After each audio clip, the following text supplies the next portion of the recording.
That's 4 o'clock. I think we can slowly start with the introduction. Over to Gavin. Okay, thank you, Lisa. Well, a warm welcome to everybody on what is a series of webinars by TeamPolice, working and supporting Police Sport UK. So we've launched a question, which, if I can ask, if you, it's not that challenging. It's a yes or no, really. So if you can, that'd be great, just to get some idea. We've got 2 poll questions in this webinar, which are premised on previous conversations we've had in the last couple of webinars. But before we move on, I just want to introduce our panel today. We have Rachel Kearton, Deputy Chief Constable of Suffolk Police, and Detective Chief Superintendent Javid Umar from Staffordshire Police, and also Vice Chair of Police Cricket.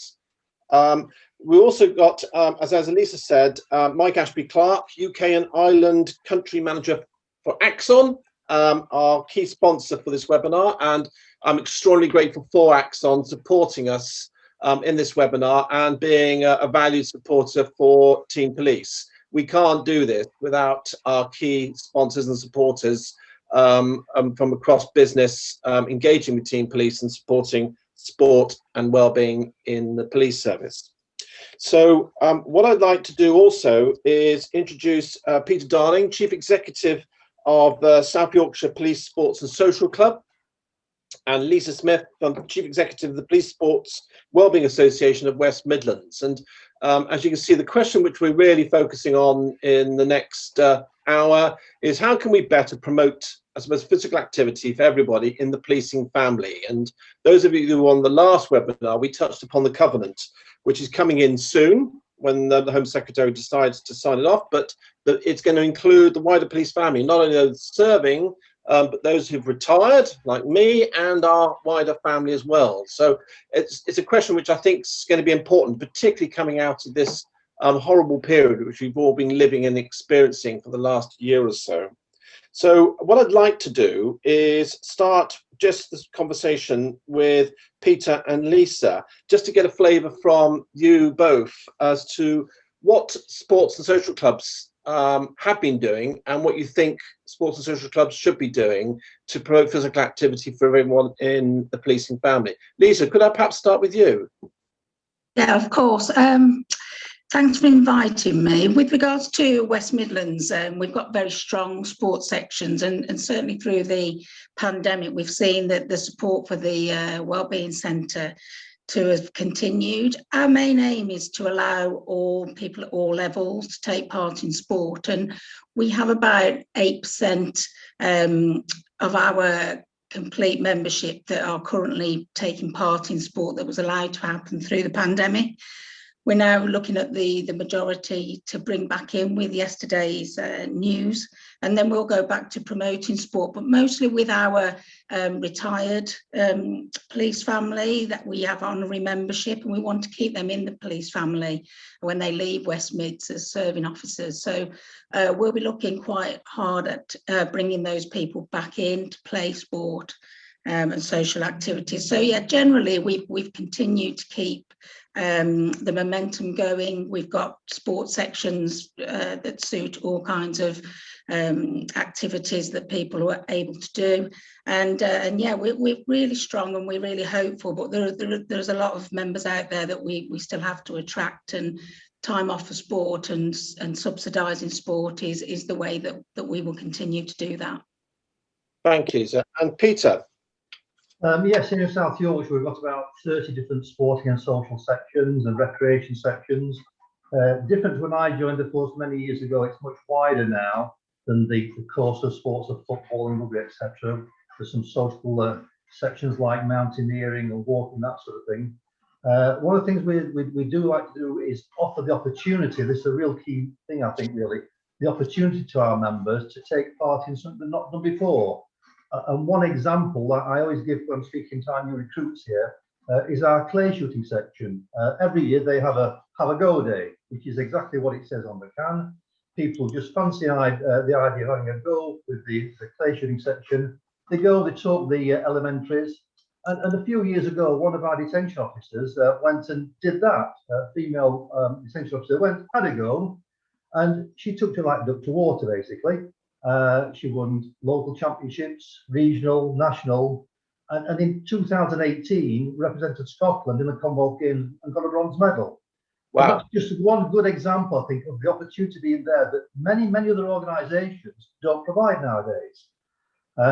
We also like to link in when we can to charity events. So again, another example in Doncaster, every year they have a dragon boat race on the River Don. I'm not quite sure what they do, but I'm sure it's very energetic and a lot of fun. We sponsor out 3 teams there. So there's fitness, there's camaraderie, there's community, and there's charities all involved with the families looking on the bank side. The other big thing for us is gyms. We've got about 20 few gyms now in the force, different sizes. Some are quite big and well refurbished. The example there is our best one at Doncaster. That, until a couple of years ago, was filled with lockers, until we got a chief superintendent who was very keen on the idea of a good gym there. So we got rid of the lockers. A survey showed that half were being used, half were dull when they could be single. And between the sports club and the district, we managed to put in there a really well-equipped gym. And when you think how much you would charge you to go to a commercial gym, at £1.25 a week, that covers the whole sports and social club, you got the value for money. And then on top of that, we have things like holiday properties, we have a vehicle, and arrange all sorts of trips to keep people active, work together, and so on. It extends, some of our sections do allow family members to take part, others can't do. And some retired people are well involved, still taking part in section activities. And of course, they can be a really good source of people for advising, section secretaries, treasurers, and so on. So that's a very quick summary of where we are. That's really helpful, Peter and Lisa. Thank you. I'd just like to now bring Mike in from Axon. Mike, perhaps if I could ask you just to talk a little bit about Axon and the relationship that Axon have with the police service. Yeah, thank you, Gavin, and thank you to Gavin and the team for involving me and inviting me today. Very honoured to be part of this crowd, so thank you very much for all of you. I won't keep you very long at all with the usual sponsor spiel, I promise. There's more important topics to cover. But very quickly, and a very brief bit of history, why this is a really good relationship for me personally and Axon. I was previously a serving officer myself in the Met for 15 years. Don't hold that against me being in the Met, please. I know there's nobody else on the Met here. But sport played a huge part of my working life in the police service, right from the beginnings in Hendon, playing volleyball on the fields that are now apartments with my my staff intake and my intake inspectors, broke down those barriers between a fearful, fresh-faced recruit and serving officers, and it was invaluable to me right from the start. It's great to see, as Peter just alluded to, the gyms being converted from locker rooms, which is, I think, bucking the trend from my days in the Met. There were so many locker rooms that were modelled together in old gyms. Nice to see them coming back to life, so that's great to see. And you probably noticed the pictures there of me were pre-lockdown. I let my face out for lockdown, but I probably do need the barbers to open pretty soon. So, but not to that, not or ever, yeah.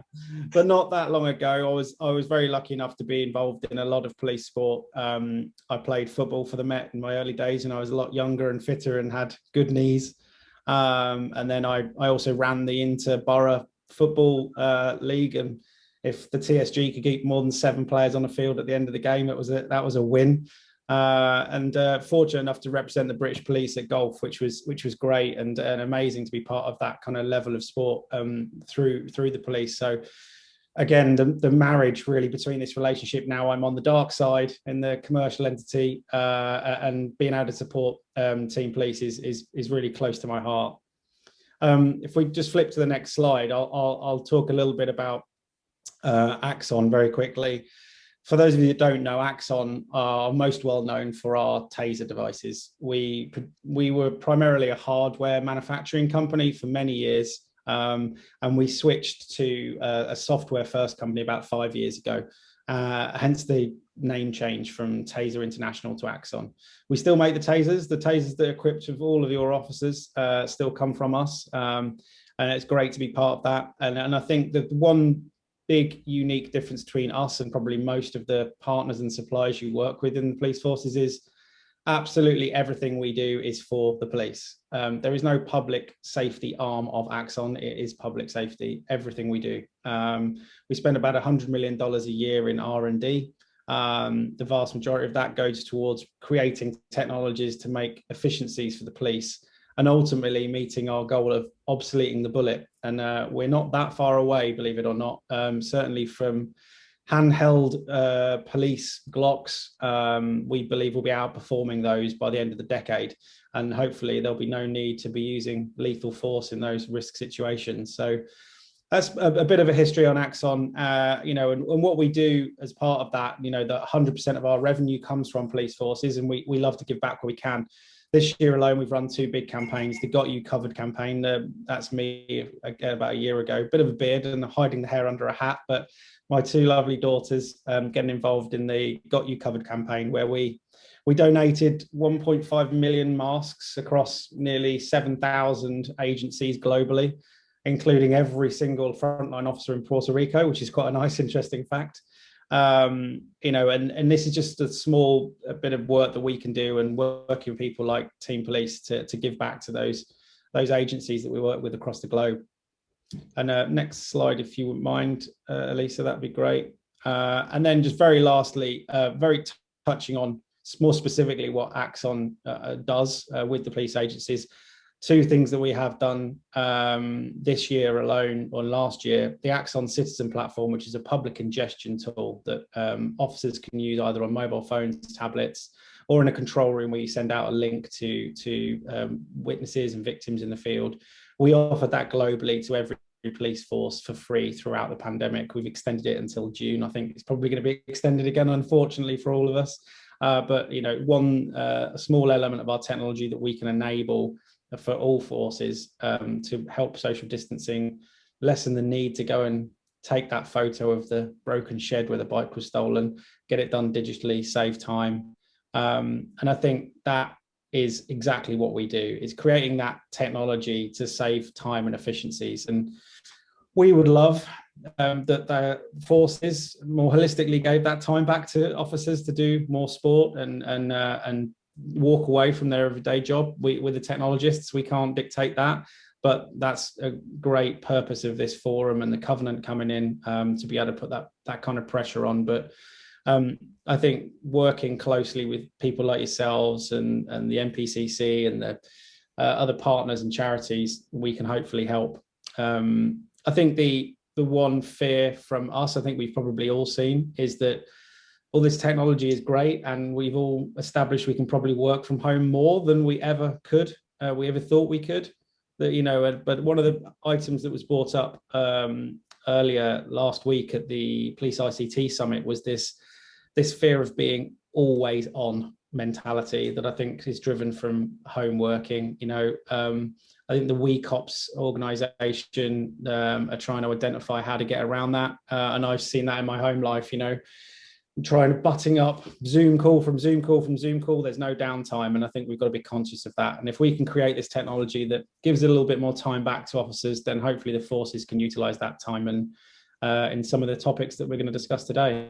So that's a very quick, brief introduction for myself. If you're interested in any of the platform, it's on the Cadence site, including a short video from Cumbria at Use Axon Citizen across the force.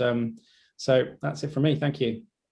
Mike, thank you. Just encourage everybody, if you can, to go to the Cadence platform and have a quick look at that video. It is good. And as I emphasised earlier, I'm very grateful for Axon's support for TeamPolice. As I said, we just can't do this without our business supporters, sponsors, supporting sport for policing. So what I'd like to do now is, Lisa, we've got another poll question. As I said, those of you who attended, if you think it was a free lunch, you're very much mistaken. So we've got another question to ask you, which is, again, going to be quite challenging. It's yes or no, but if we can launch that one, and then we'll come back to the other one a bit later. But as I said earlier on, I want to bring in now Rachel and Javid just for some open remarks and some reflections, really. We're all here because we're passionate about sport and health and the potential for sport, particularly now helping everybody within the policing family to come out of this dreadful period. Javid, can I just bring you in first? What does sport mean for you personally? And, in terms of, what does it do for you?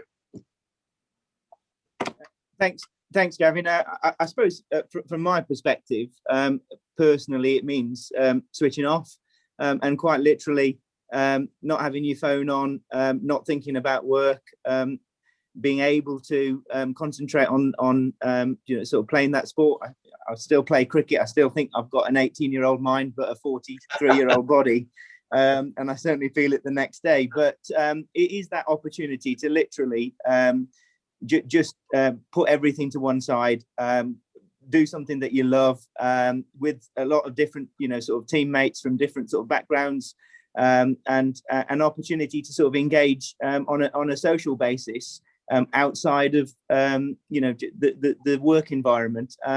Where actually there are rank, certainly when you're playing with colleagues in sort of sports teams, and in particular force ones, rank is irrelevant. You're all on the same field. You're all supporting each other.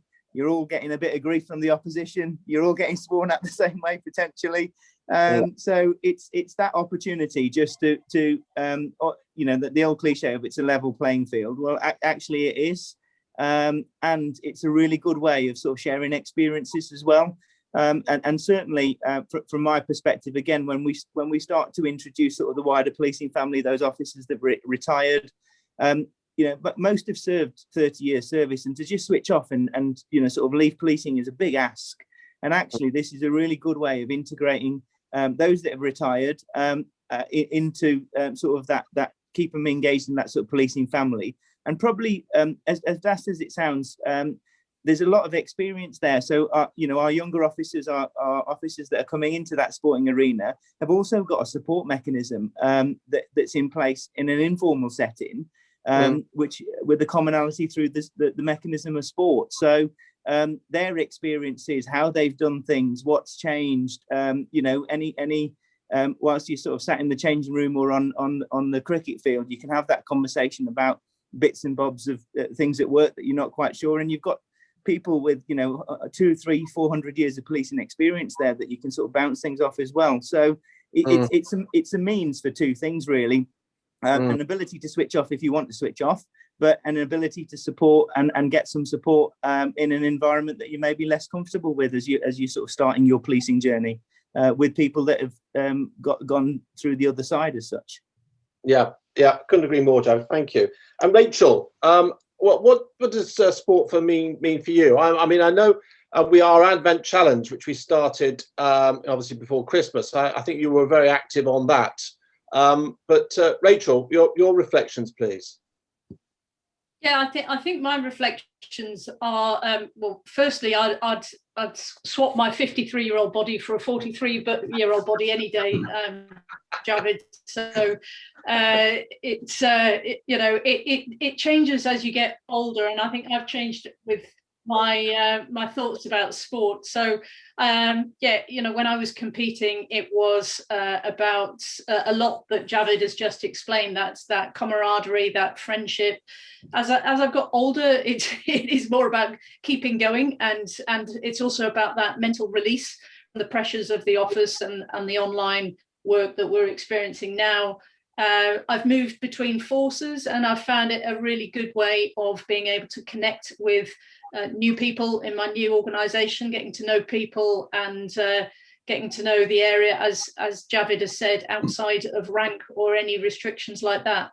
So I think what sport presents is an opportunity to break away all sorts of other cultural barriers that we're institutionally always doing within the police, more so than many other organisations, and it binds us all together. So physically, mentally, and socially, it's certainly given me a huge amount throughout my career.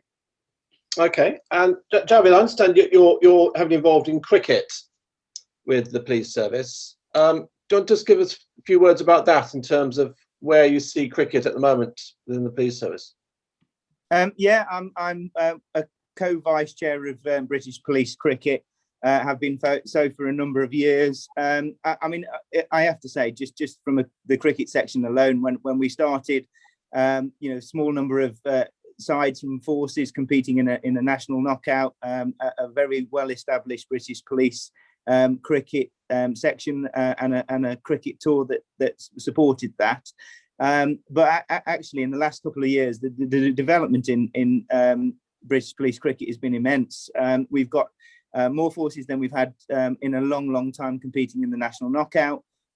We have got representations, across the country, and probably the biggest step forward and the most exciting element is the development of the ladies section in relation to British Police Cricket. So for the first time, we've got a capability for policing to do a tour for our female cricketers, and we've got a really good uptake and buy-in from that group of people, really. So cricket historically has always been seen as a bit of a sort of male-dominated sport. So the ability to attract sort of female representation is a really big step, and the ability to have mixed teams as well playing in national knockouts is a massive win for policing in general, because it just shows the diverse nature of being able to use sport as an equal playing field.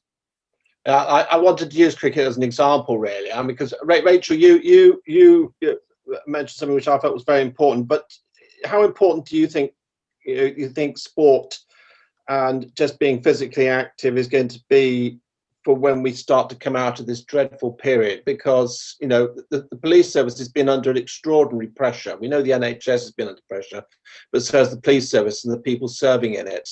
What do you think the place of sport and physical activity is going to do to help people come out of this appalling time? Sorry, Gavin, was that to me? Yes, it was, Rachel. Yes, sorry. I think this is a real tipping point for sport generally, and I know it's something that's exercised our health colleagues for a long time to try and engage people in broader sport. But I do also see this as an opportunity for policing for us to consider moving perhaps more away from the exclusive nature of competing at sport to the more inclusive participation of sport. And I've fallen into this trap in years gone by, where I've tended to think myself not up to it because I've not been good enough to join a team. I think we have probably in policing been guilty of selection and telling people that they just haven't made the grade. To some degree, sporting is always about that in terms of competition. What I think we need to do, and what we've got an opportunity to do on the back of COVID, is to say that sport is genuinely for everybody, and we want everybody to participate at whatever level or whatever may appear to be a small contribution. But there's a real chance for us to be flexible. We've got, I don't think the workplace is ever going to look the same again. It's not going to look like 2019, so we have that chance to be really flexible with the working day, to really open up some of those barriers of the past and make sure we make opportunities for people to join in. Yeah, I couldn't agree more.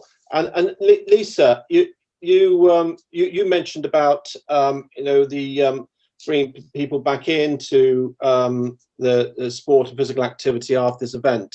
And you talked a bit about what's happening in West Midlands. Just reflecting on that last point about we're coming out of this dreadful period, and West Midlands has been challenged like everybody else in terms of people serving, but also people's families as well have been there supporting as well as retired officers. What more do you think sports and social clubs can do to encourage everybody, not only those who are elite athletes, or those who are competing in national, regional sports, as David said, in cricket, but just to be involved in some form of sport or physical activity? I've just been making a few notes, Gavin, because picking up on what Javid and Rachel have said. During the pandemic and the lockdowns, we've still had new recruits coming through, and the training has continued. And it's been a really good time for us in the club to be able to meet and speak to those new recruits. And what was really interesting is in 2019, we had a huge surge towards CrossFit and triathlon and athletics, which were individual sports. But actually with the new recruits, we found that they really want to take part in team sports. So the cricket elements, the football, ladies football, basketball, they seem to now be coming up quite interestingly more than the individual sports.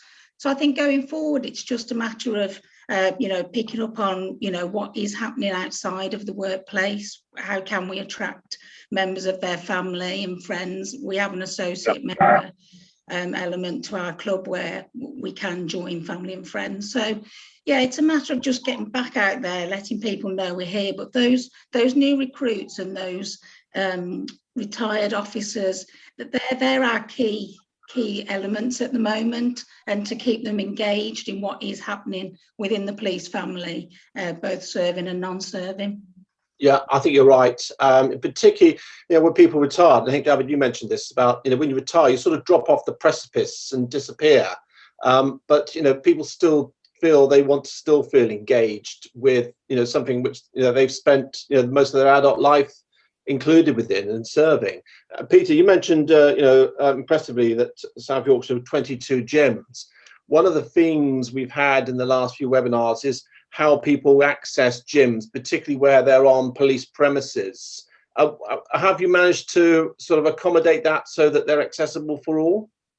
No, unfortunately, because of security issues, etc., that part of our activities is down to serving officers and staff. If you just go back to the previous point, because a really interesting conversation I had this morning when we talk about changing perhaps the way we do sports. Obviously, I think following the announcement yesterday of the Prime Minister's road path to recovery, etc., I got a call first thing this morning from our rugby secretary. Now, normally each year we have an inter-district rugby match, men's rugby match, 15v15 on our playing fields here. The call this morning said, why not do something different? So what we do this time, we're going to have a tag rugby, including men and women, involve as many people as we can. I think that's just a good example where you change things slightly from what's in the past to make it more inclusive.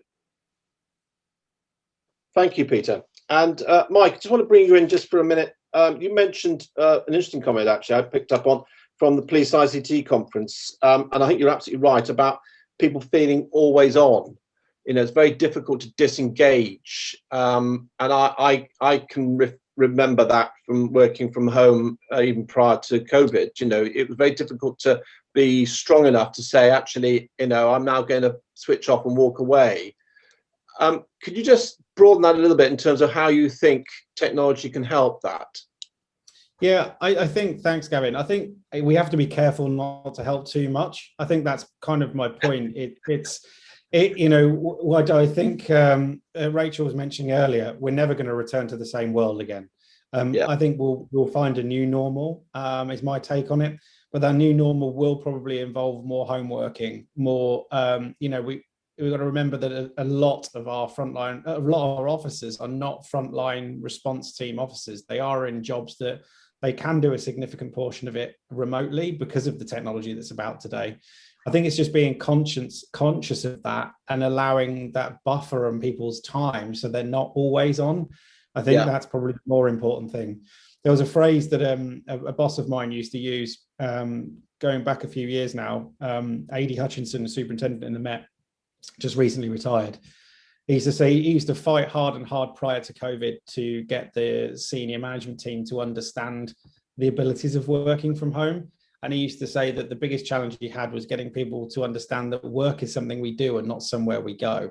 And I think that we finally probably got there. I think people really realize that now, but I just think it's really important we realize that means work is invading our home lives. It is invading our family time and our leisure time. And I try and find 45 minutes in my day every day to take the kids on a bike ride or run up the road and back. just for some sanity. And if we can help officers do that in their working day, then great. Yeah, thank you, Mike. Thank you very much.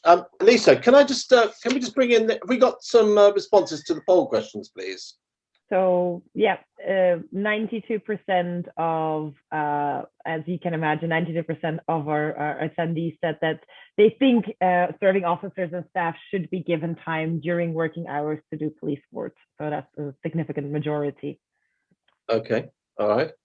Okay, so I'll just go straight over to Javid. Javid, I think when we spoke, you said you'd been successful in trying to negotiate time for sport in stats. Do you want to broaden on that a bit, please? I'll put you on the spot here. Yeah, that's absolutely fine, and I'm no doubt this lots of people will be going back to their chief constables and asking for the same.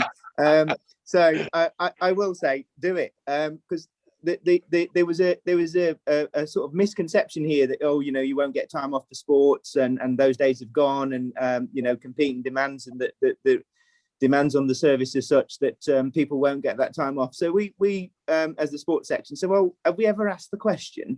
And so we approached our chief, and you know, initially he's always a little bit cautious as to, right, what, you know, what's the value here. So quite literally a very simple business case, and when I say business case, it's not nothing fancy. It was literally an email that talked about the benefits of supporting well-being through sport, and the fact that, you know, officers give an awful lot of their time and staff, you know, the odd 15 minutes that they come in early, generally the fact that they're working late, the unclaimed hours that are usually put in, the, you know, the picking up the phones, etc. And actually, is there a way that we can continue to support well-being through sport? And in addition to that, we also looked at other opportunities. So almost pulling on the heartstrings a little bit of our exec team by saying things. You know, we've had people that have died in service. They've been passionate about sports like rugby and football. And actually, rather than maybe looking at some sort of memorial through what would be more traditional routes, is there an opportunity to play for a rugby cup, or as one of ours is called, the John Quilty Cup, based on an officer that died in service. So rather than being one-offs, these were sort of annual events now, and you know, inter-division, inter-force competitions to promote you know, the social side as much as the physical activity. So as a result of that, our chief has given our officers 3 days annual leave for per year for sports. That's not 3 days if you're an amazing sportsman or woman, and that isn't 3 days per discipline. That is 3 days sports leave for all our officers and staff that participate in for sports, and that's regardless of what sport it is. So I think that's a really good win, really, for you know, to encourage more people to partake. It stops people using an awful lot of leave, and sometimes any leave, because, you know, some fixtures and sports don't require that much, and that is certainly seen an uptake in terms of participation in Staffordshire. And I know, you know, I speak to my colleagues through the cricket section and various others, and I know it's not the same across the country. So I know various forces, you know, have sort of different levels of tolerance, I suppose, in relation to supporting, you know, annual leave. But our big sell was purely around the well-being agenda, and actually the longer term benefits of, you know, a cohort of people taking 3 days annual leave, up to 3 days annual leave to play for sports. The longer term benefits are there's going to be less people off, and actually the organisation wins as a result of a little bit of flex.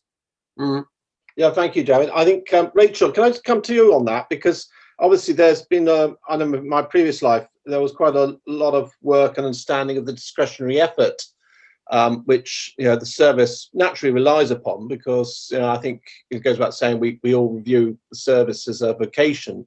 But what's your thoughts on that? Yeah, and I think, you know, we've had some discussion. All forces find this one a tricky one, and there are a number of different approaches across the country, but also I do think that flexibility is the issue here. So I work in Suffolk at the moment, and it's a very, very small force. So we've only got just over 1,000 police officers, and similar for police staff. And so, the absence of some individuals for a sporting event can have a significant impact on that. What we do is we try and do it proportionately. So we look for the individual themselves to make a contribution of their time, usually from time off owed. And then that is matched to a proportionate degree by the force as well, where we can. I mean, in a small force, we rely very, very heavily on goodwill from both ways, and we're pretty flexible. So it's not a hard and fast rule by any means. But I do think that this lends to the point about flexibility as well.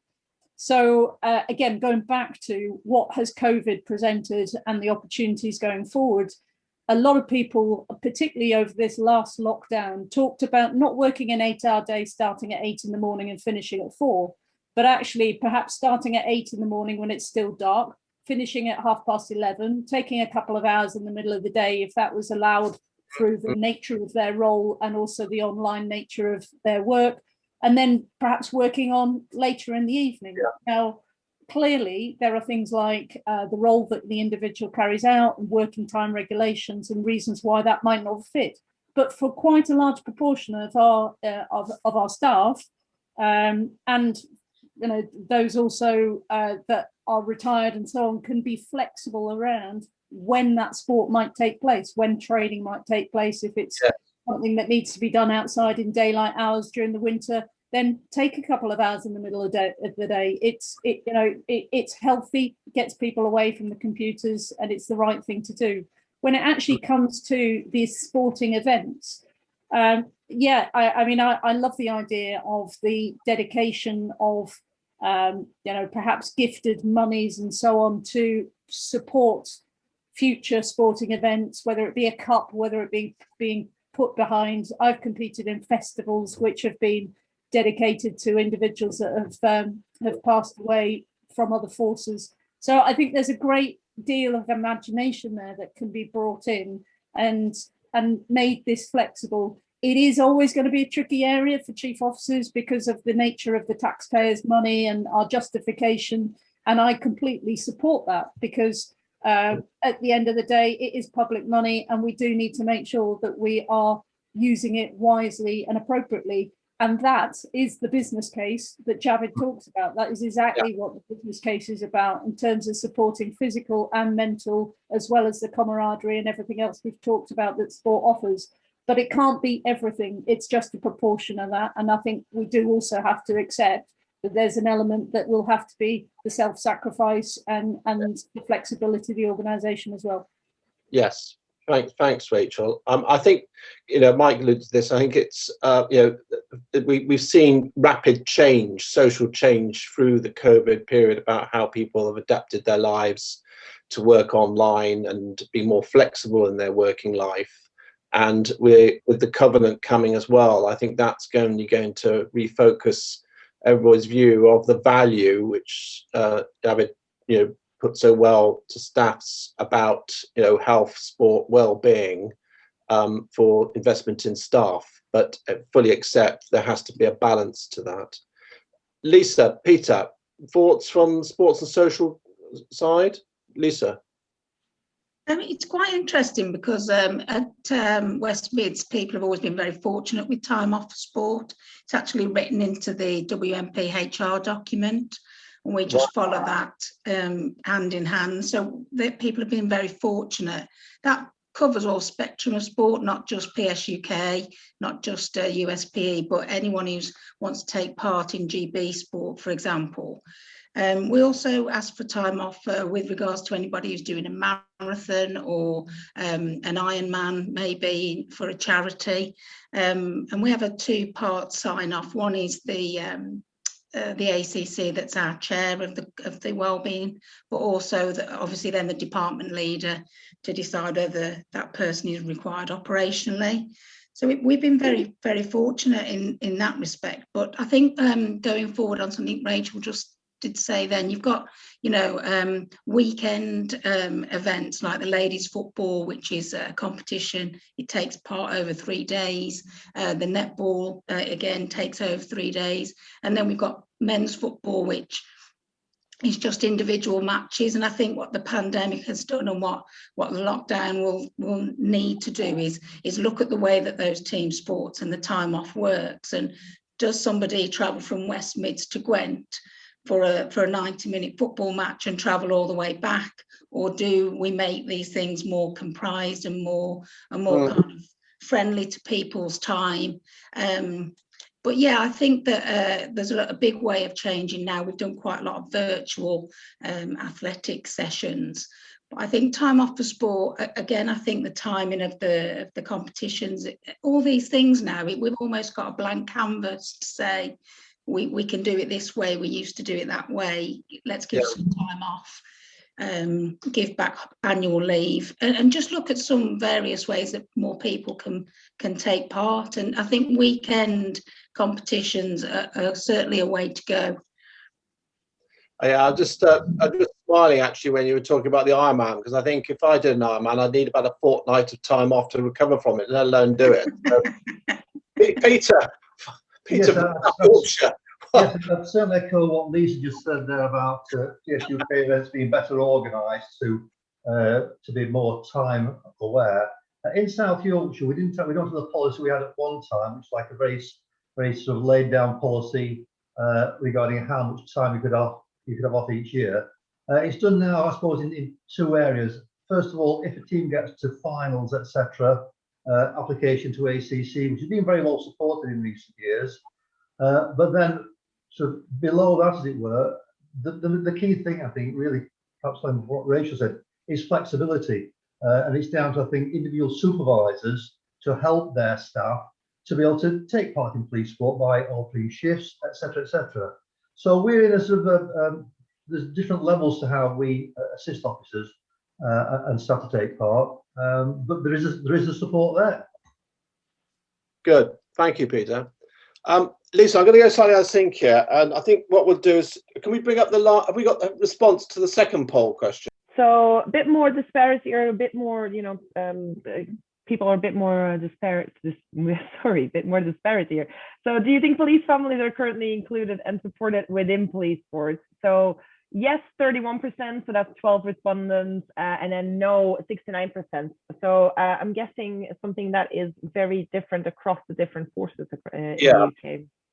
Yeah, and I think we've had this kind of common theme about, and Peter touched upon this, about the gymnasiums being in police premises where if you're retired or family member, you can't access it for absolutely understandable reasons because it's in a secure police premises. But it feels like there's a sort of maybe a culture change which needs to be changed in terms of, which we've touched upon already, about that inclusivity beyond just serving police officers and staff to also family members and retired members. I think we can probably we've probably touched upon that already, but has anybody got a general comment or response to that which has come through? Javid? Yeah, I mean, I have to say, I think it varies. And certainly my sort of personal experience would say, I'm comfortable walking into pretty much any police station and using any gym, but I'm not sure my wife would be quite so comfortable in doing so, albeit our local police station is now shared with the fire station, so she's showing more interest now, but that might be for other reasons. Yeah, I can see the difficulties here, and some of this is about culture, isn't it? In terms of the police service, people within the police service, it's a tight knit group. They all share the sort of same passions. Not everybody is related to somebody in the police service, so it's breaking down some of those barriers really, and getting more people to feel more comfortable in using those environments. And I get the issue about security at police stations. Now ours does vary across the force because some of our estate is shared estate, some of that is police estate. So you do get a bit of a mixed economy in terms of access to gyms.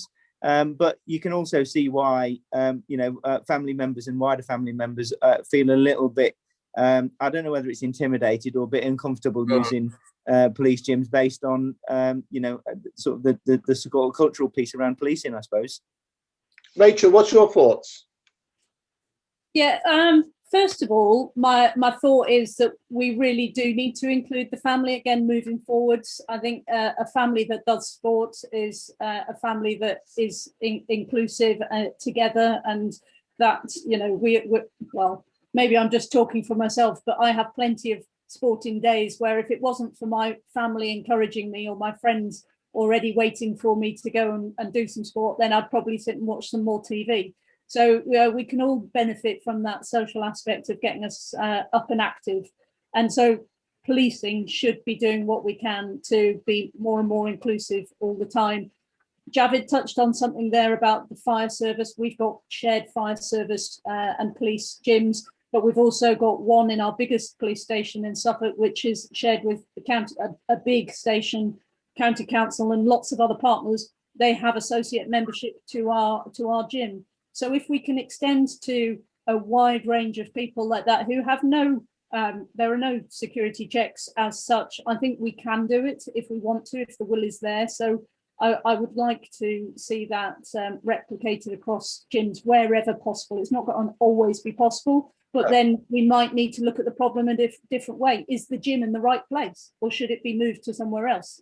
Perhaps it could be moved to a partner's premises, and we're the visitors, and we go and use the equipment there. So there's lots of different ways of dealing with the problem. What I would say is that my children have massively benefited from, I'm a member of our sailing sports and social sporting group, and my kids have sailed in the summers with them. They get on a boat and have a chat with retired police officers, and they'll listen to them when they won't listen to me. So, they've massively benefited from that experience in many, many ways.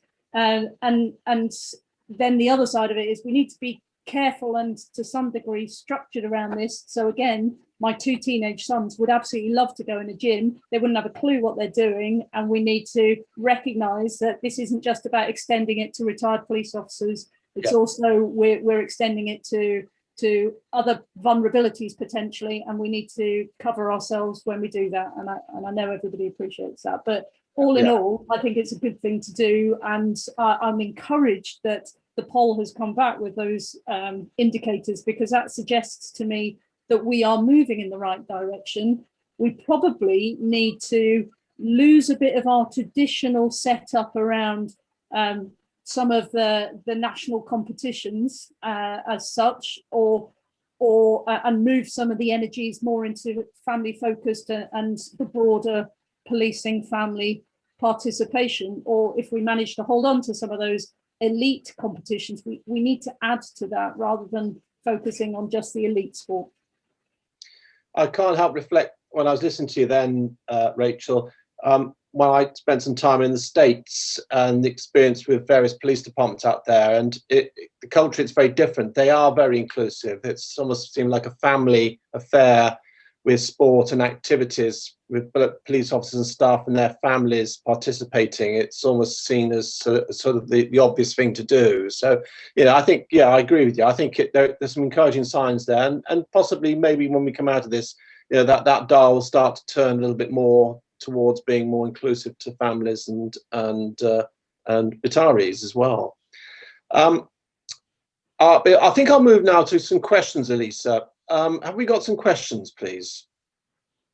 Absolutely, we do. There's lots of engagement going on across Zoom here.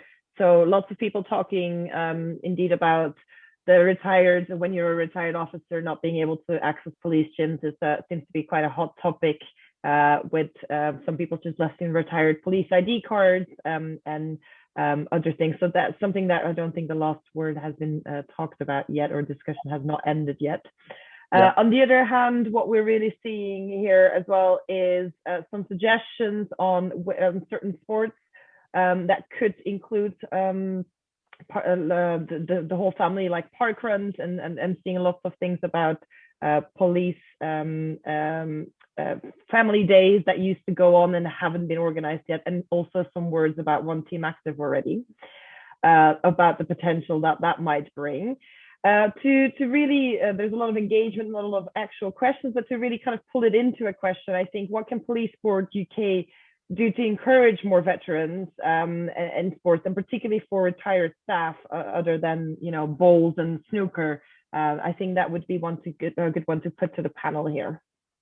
Okay, well, I'm obviously I'm a retiree. I'm at the age now where my marathon days are over, and certainly my Ironman days are over. But in terms of Lisa, Peter, retirees, how involved are retirees within the social scene within South Yorkshire and West Midlands? Lisa, do you want to start?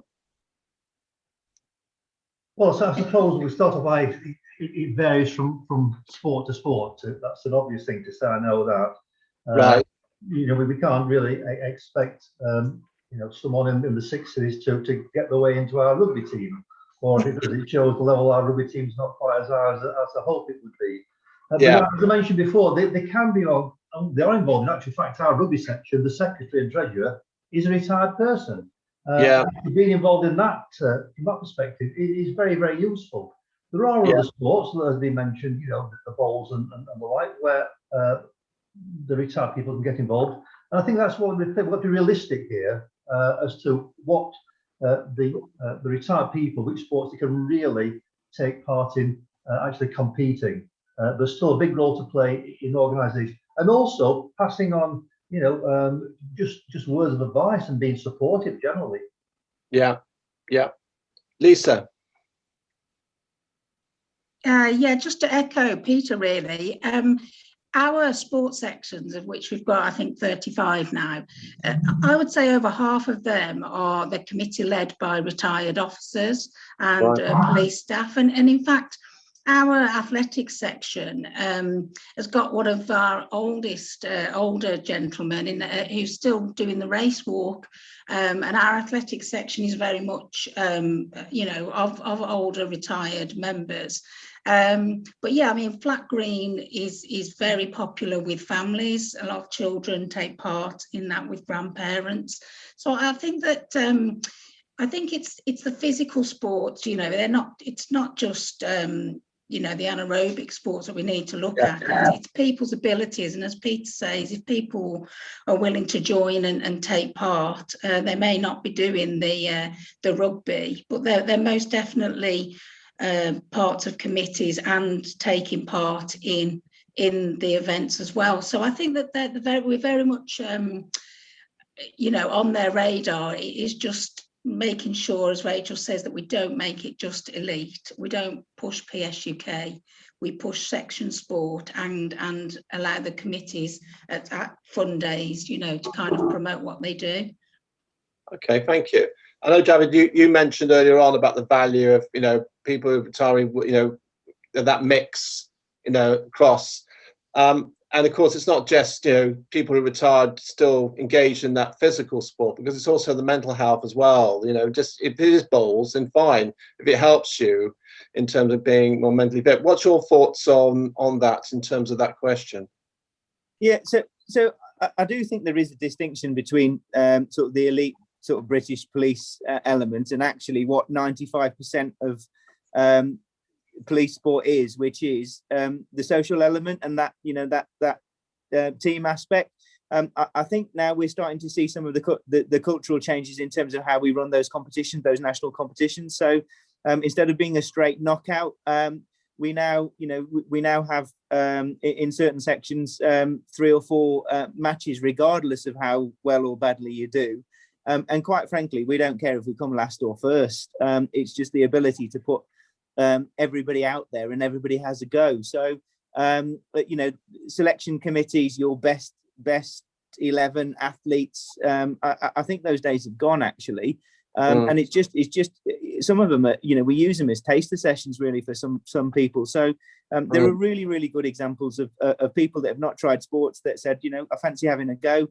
Yeah, you know, we've got a game against another force. Come and have a go.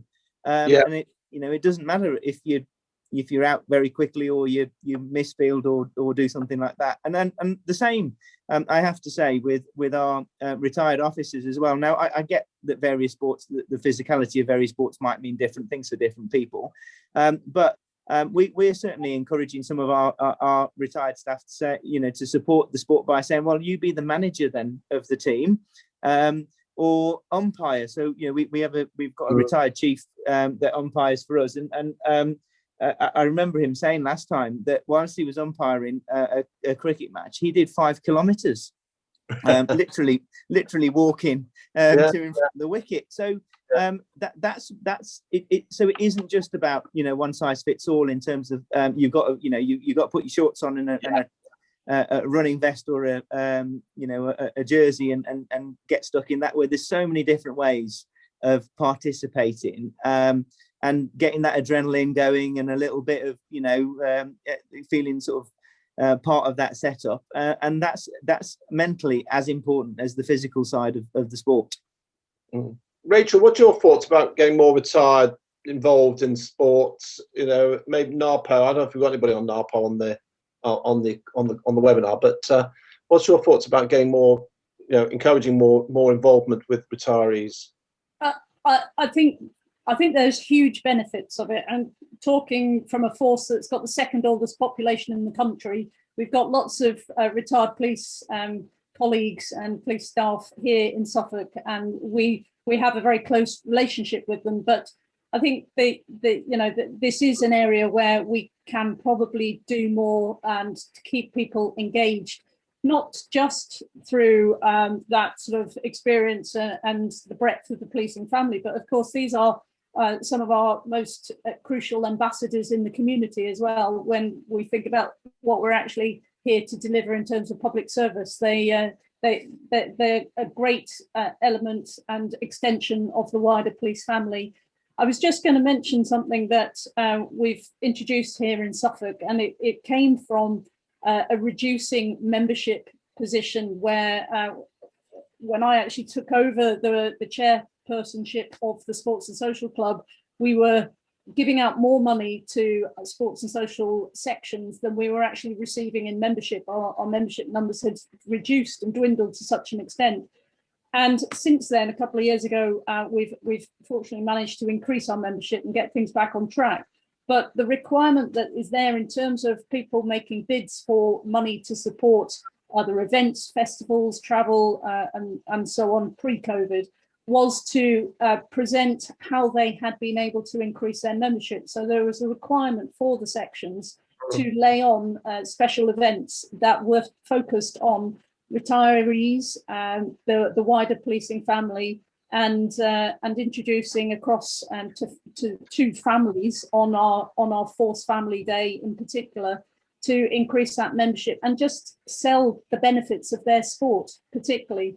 And it was hugely successful and did engage a lot of our retired colleagues who were, as somebody's mentioned in the chat bar, cut off on the day that they left with no access to the facilities. So that might be something that others can take forwards, and it certainly helped grow our membership, but more importantly, grow our wider policing family and look after those colleagues and ex-colleagues that are connected to us. That's a really great example. I can see everybody nodding there. Actually, I think that's something which we'll hold on to as something as a sort of to best practice and try and promote. Actually, that's a really good example. Actually, of trying to promote that wider engagement. Elisa, have we got another question, please? Yeah, Rachel already answered the question I had prepared here, which was Matthew's question to say, well, what do we think we could be done to get more new recruits engaged in the police force? So I think that's partly answered there, but if any other wants to, Rachel, if you wanted to kind of add to that, please feel free to do so in a little bit. So this is about new recruits, is it? It's about new recruits in particular, but I think that it could be across the board, I guess, what Rachel just answered. So I've got another question lined up. I've had many questions coming in at the moment. A bit for Lisa, I believe. So how are West Midlands or other sports clubs engaging with retired members who don't have access to enforced internet systems? Is this through external website or social media? So how are you reaching the retired police officers? So we use all of the we use MailChimp to do a weekly mail out, but we've also got all of the mediums, so Instagram, Facebook. Through GDPR, we did sign up people to mailing lists. So yeah, we also use the Force Pensions Department. We work closely with NARPO. NARPO actually get a section on West Mid's pension slips where that they can promote what NARPO are doing. Unfortunately, there wasn't room for the sports and wellbeing, so we now promote ourselves through a slide that's on the West Mid's pension website, and it also goes out with their pension pack, and it asks the people to get involved, to get in touch with us to continue their membership that once came from their salary and will now start to come from their pension.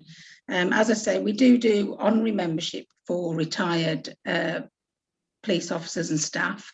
However, if you wish to take part in sport and a sports section and ask for subsidised funding, then we do ask you to stay as a full member. So there's an option to do two things there. One, to stay part of the activities of the sports and wellbeing, and one to actually take part with payment of membership. So yeah, we try to involve ourselves very much with NARPO and with the West Mids Pension Department. Great. I think some good questions. How they work in South Yorkshire? There's several ways we link in with retired people. NARPO is certainly one. I have a good relationship with the person who does the website there. We've got our own club website, which they can access.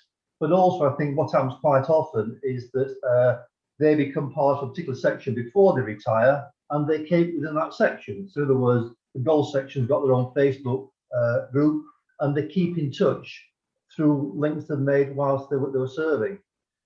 Just one point I'll make that from a few years ago, Mike Bowron, who I think retired as Chief of Jersey Police, he did a report regarding involvement of police in Police for UK events. And what was happening then is that the average age was creeping up. The greater issue was actually bringing in the younger officers in to take part in police sport rather than those that were getting older in age. Now that was done, I guess, perhaps 5 or 6 years ago now, and certainly people were keeping involved in sport for many years. That's really interesting, actually. Just touches upon Lisa's last question about how do we encourage people who are joining to become part of police sports. I mean, I can remember a long time ago, it wasn't really a conversation, really. I was just told I was going to be on playing rugby. It wasn't really a question, really. So, I mean, David, what do you think? How do we get new? Because we're obviously the service is recruiting, like we're recruiting lots of people. How do we encourage them to become part of this? So I'm grinning because I think I've seen one comment on the chat bar which basically sums it up. Co-opt and get hold of your learning and development colleagues into your sports sections, and as the new recruits come through the door, it's a hard sell. Exactly. And when they're sort of startled rabbits in the headlight with all the training, they then get an email from somebody from that sports section that they've got an interest in and inviting them along to partake. So that's how we've been doing it here with quite a good degree of success recently. I mean, it's interesting a point made earlier in relation to actually getting the younger people to partake in sports has been challenging, but I think that was mainly down to the lack of recruitment. Given the big uplift, we're certainly seeing a much more significant engagement with new recruits coming into the different sporting sections, and it's almost like a menu of and wish list here, because there's so many different sections now that it caters for all tastes and all abilities. So we're trying to get them, as I say, week one, get them hooked, and then hopefully they don't regress. Rachel, what's your experience in staffs? In Suffolk, but yeah, I think it's an interesting one. I do. I meet a lot of the new recruits myself, and I have this conversation because it's a passion of mine. So we talk about this. I think the point for me is, what are we trying to sell? So a lot of our, what I'm noticing is a number of more obscure, what we would probably regard as more obscure sports. So it's easy enough if you happen to be an 18-year-old just leaving school, having played football or cricket or rugby, and there's something there already established. One of my sports previously in police sport was judo. I was the only female in the whole constabulary, I think, that was a judo player. Had very, very little support, and I know that there's a well-established national judo team, but it is 99% male focused. So there were a number of hurdles to overcome to get into that myself. I didn't, not that it was about finance, but there was no financial support for me, whereas I could look across the board, and at the rugby team, particularly the male rugby team, that was incredibly well supported financially and time-wise. So I do think we perhaps just need to open our minds to this flexibility point, that a lot of our youngsters are very much about their own interests, rightly, a clear sense of their own self-identity. And I would like to encourage, with our increasing diversity into the organisation, into policing nationally, is that we want to maintain that identity, that self-identity and that difference, and that goes into every element of policing, including police sport. So how are we going to move away from some of the setups that we have to be flexible and open to whether it be some sort of Eastern Asian martial art that nobody's ever heard of, and support that in the same way as we do the golf section? It's a really good point, actually.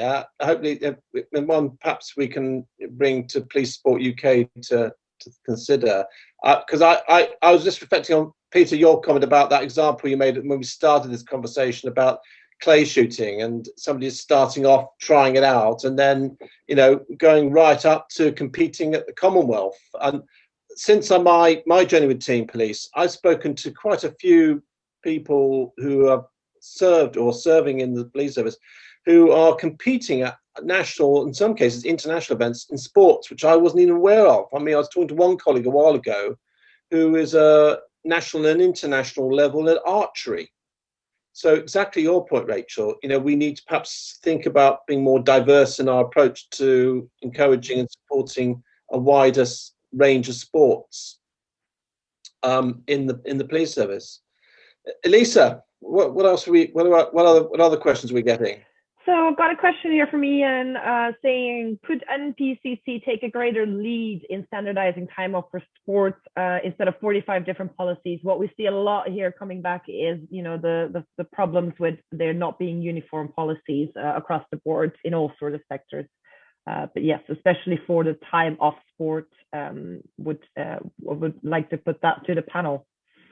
Yeah, well, I think we've probably addressed that in some form of really. I mean, I think, I remember Andy Rhodes in the last webinar talking about the opportunity the covenant can perhaps bring some degree of consistency across the service in this particular area. But it's very much down to, I imagine, individual forces in terms of their circumstances and how they can actually approach it. So I think we've actually tackled that one, at least I think. I don't think there's much probably talk about on that one. In terms of, go on, Lisa. No, I'm very happy to answer another question, but go ahead, Gavin. You were. Lisa, Peter, that last comment I made about, and Rachel did, which I thought was a good one, about the being perhaps more diverse in supporting individual different sports. So if we have somebody who wants to, who's good at some bizarre martial art from Southeast Asia or whatever, or is very good at a sport which I can't even think of or imagine. How does sports social clubs adapt quickly to support that or encourage it? Well, in South Yorkshire, if I get a request from someone to support them in their sport, in fact, I had one a couple of years ago. There's a sport that's similar to netball or basketball. They play in Holland a lot. I don't know what they call it now, where the net's much higher. And one of our staff was very good at that. And so quite simply, we would support that person financially. Now, it may be that just that one person is the only person interested in that sport, but it may actually result in others getting involved. And the other point I would make is when I speak to you recruits, I go through all the 30 sections we've got. And the bottom line then is that if you've got any ideas for new sports, let us know. And some have come forward. I mean, they don't always stay for very long. We had one recently, like 2 years ago. They wanted to have some sort of motorsport section where we bought a little mini race around tracks, etc. And we gave it a go. It didn't work out along, but you've got to try new sports, new ideas, because we all know that things change in the world. So we're always there. And all we ask for basically is a very, very simple business case. If somebody comes forward and says, we think this sport will be good for us to have a go at, I say, right, canvass your colleagues, put something on the Force intranet, see what interest there is, and then provided you get a reasonable number of people involved, we'll give it a go. And I think that's a reasonable way to go with things like that. I was just smiling there, Peter, thinking South Yorkshire Sports and Social Club must be well off supporting a Formula One racing team. Lisa, well, what's your experience of the diverse sports? Yeah, like I touched on before, we do subsidise people to take part as individuals in activities, but we've recently, only this morning, spoke about a lady doing several marathons and how could we help, and we're producing an armband with the Sports and Wellbeing logo because she's doing it for charity, just to make sure that we're involved. We've also got an individual doing a diving competition, rock climbing, and also we have our sailing team unfortunately disbanded, but we do still support any individuals that wish to take part in both PS UK or an individual race, as long as they promote the sports and wellbeing for West Midlands Police. We're very much into helping in that way. Just something I wanted to touch on that Rachel said about involvement is, I'm sure we've all been at some point to an activity after a competition and seen the camaraderie around award ceremonies and the old time. We got to a point where we stopped having after competition events due to cost, pre-COVID, but I think that the camaraderie around sport for new recruits that some of the older people on this panel and attendees may have been to, that really is a good place to gel. Just pre-2020, we were going to do an event to bring all the sports sections together. We do an annual sports awards.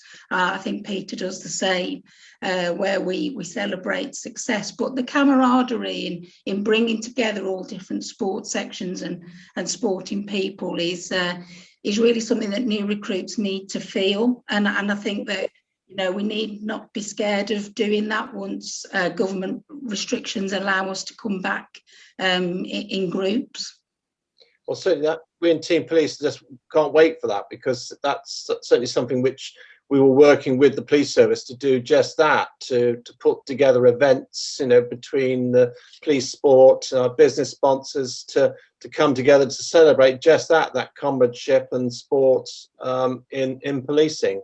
So, you know, yeah, I can't wait really until the time when we can actually start to do that and start to hold some events where we can actually see each other in person. Lisa, another question, please. Yeah, of course. So does each force have its own agreed agenda for sporting activities? And if so, how can TeamPolice support these more? So I didn't quite hear the first part. Was there? Does each force have its own agreed agenda for sporting activities? And if so, how can TeamPolice support these more? Well, that's a good question, actually. What I suppose what defines it?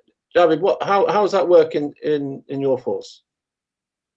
Yeah, so I suppose it's a bit of a pyramid system, really, in terms of sort of feeding up into the national setup. Certainly, I can sort of speak from the cricket side with probably more authority than most of the others.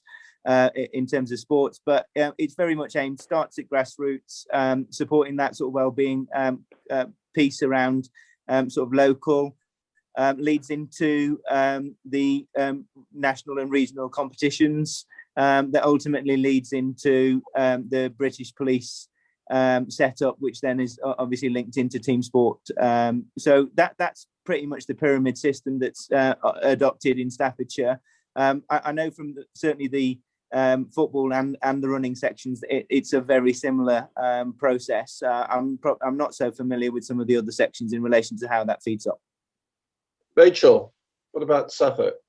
Yeah, very similar, and I think that's the link into the national structure with most of those traditional sports. I think what we're developing in Suffolk is a more of a broader wellbeing approach, so that it is that extension where there may not be competitions and the pyramid type structure that Javid has just explained, but more of a general base of similar to park runs, but a casual social running club, CrossFit, aerobics, the social badminton and circuit training and so on.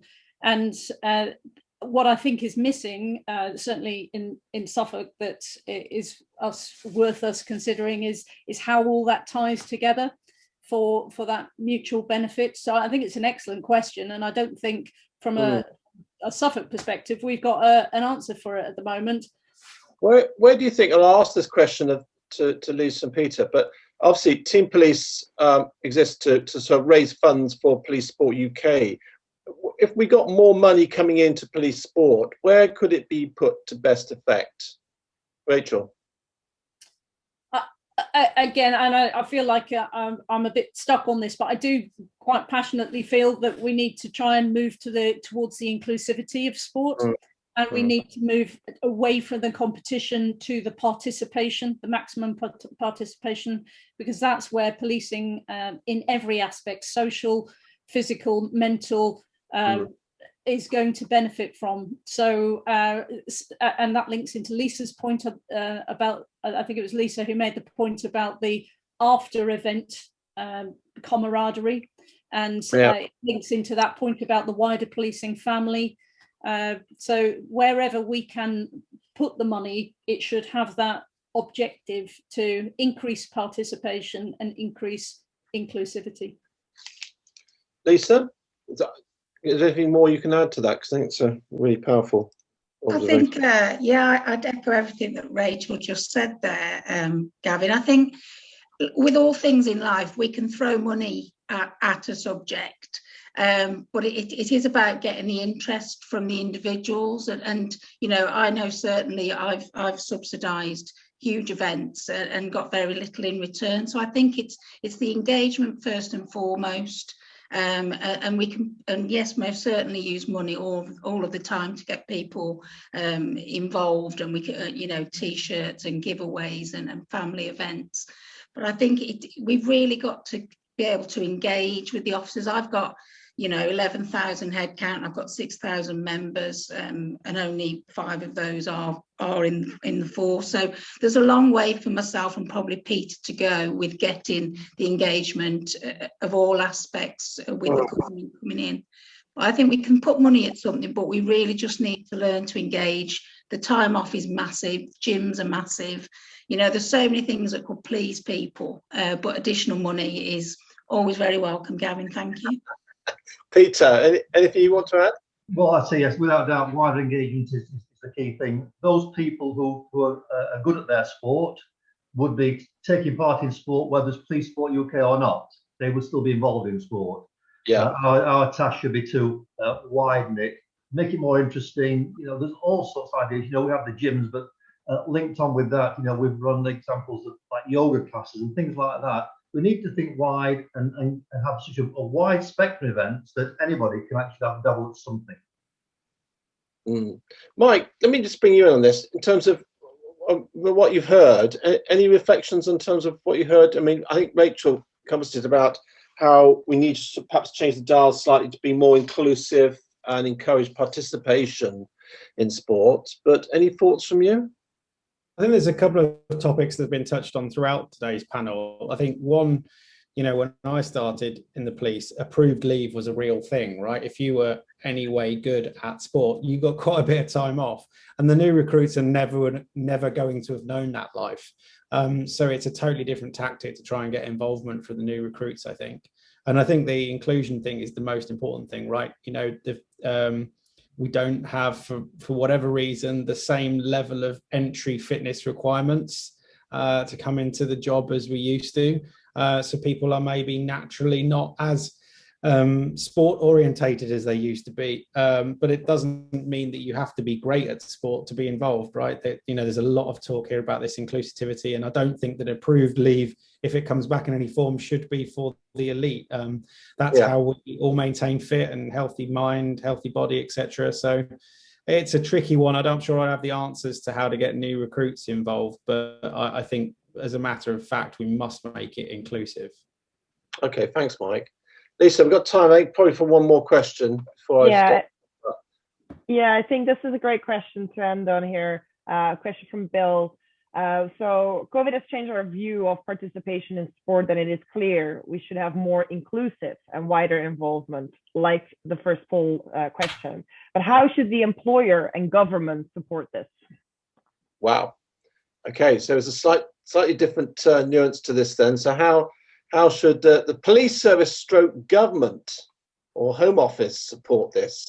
Yeah, right. I'll ask Javid, because he's looking really perplexed on that. I feel like I'm on an interview board. Maybe it's good practice. God, what a question that is. I think that there is an element of, so the individuality of every sort of force, but the commonality of a standard that you'd expect of officers across the country.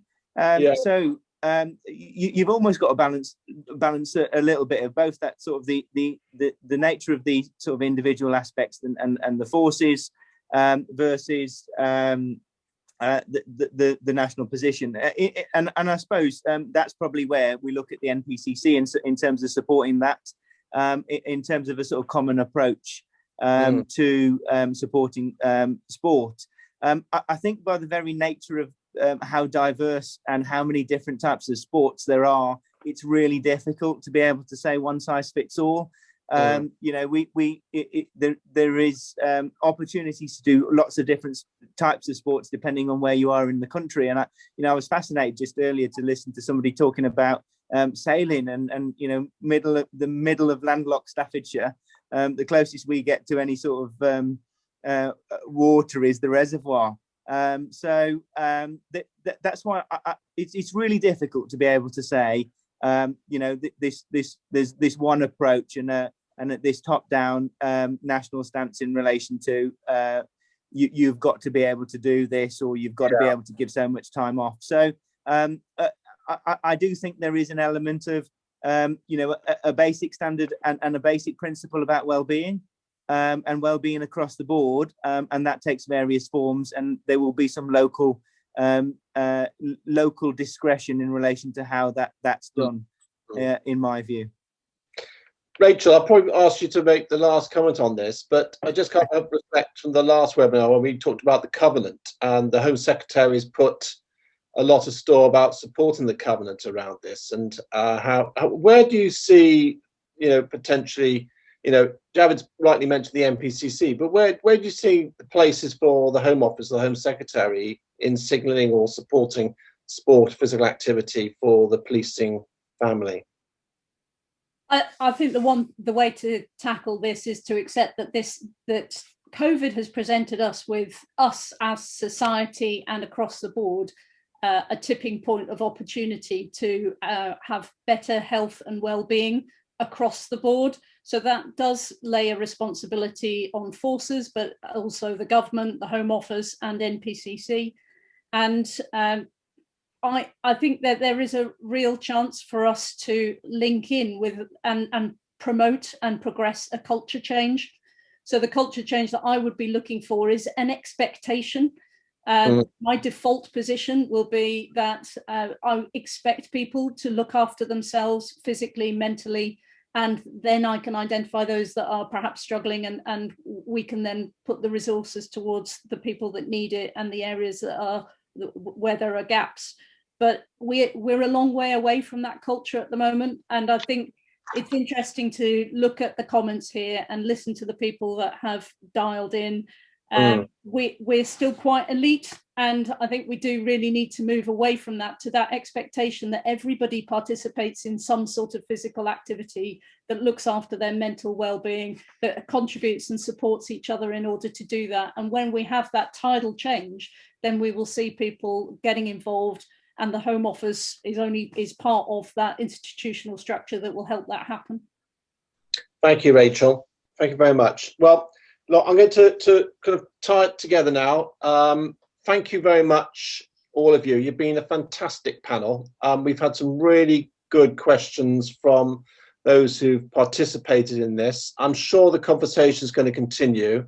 And just to make a shameless plug, just to remind everybody that the next conversation, and this is going to be on the 13th of April, isn't it, Elisa? I think it is, yes, 13th of April. I'll be on a webinar, and hopefully by then we will definitely have more spring, and we will have more optimism in the air with the news from the Prime Minister, and hopefully by then we'll have a clear idea that we're moving into a world where we can actually start to physically meet each other, and exactly the point Lisa made about celebrate sport in policing and encourage everybody to participate in physical activity across the whole policing family. I do particularly again want to thank Mike and Axon. I do emphasize this, keep emphasizing it, but shamelessly, we do rely on businesses and sponsors to come behind this. I think it's a great thing to do, and I really appreciate the support of Axon for this webinar. It just reminds me also just to thank Elisa for supporting my bumbling through the webinar the last hour and a half, and Catherine, who you haven't seen behind the scenes, who's also been helping too. Elisa's an ethos partner like mine. She's mentioned about sardines, which is sort of an offshoot of this. And again, I'm going to make a shameless plug of sardines.biz, which is a fantastic new digital engagement tool which we developed in ethos, and Elisa's leading on that. But it just remains for me to say to everybody, thank you for coming on. Thank you for listening. Look after yourselves, and I look forward to seeing you all on the 13th of April when we have another conversation about police sport. Thank you. And very much, please do continue the conversation on Cadence, where some of the questions have been reposted to keep that discussion going, and some of the things that we weren't able to address today are on there. So the link is in the chat box, so please feel free to go and continue that conversation. Thanks, Elisa. Look after yourselves.